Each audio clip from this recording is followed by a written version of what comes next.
Y en México, la población nativa suma más de 11 millones de habitantes, lo que representa casi el 10% de la población total.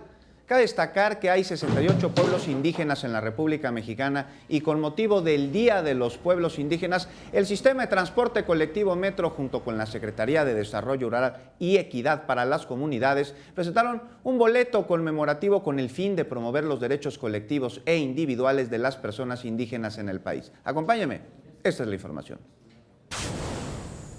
Un gran avance en esta Ciudad de México, en esta hermosa Ciudad de México, ya que sufrimos de discriminación, de burla por nuestro traje, por nuestra lengua. El reconocimiento del metro, en el boleto del metro, es a nuestra dignificación como familias indígenas que habitamos en esta ciudad.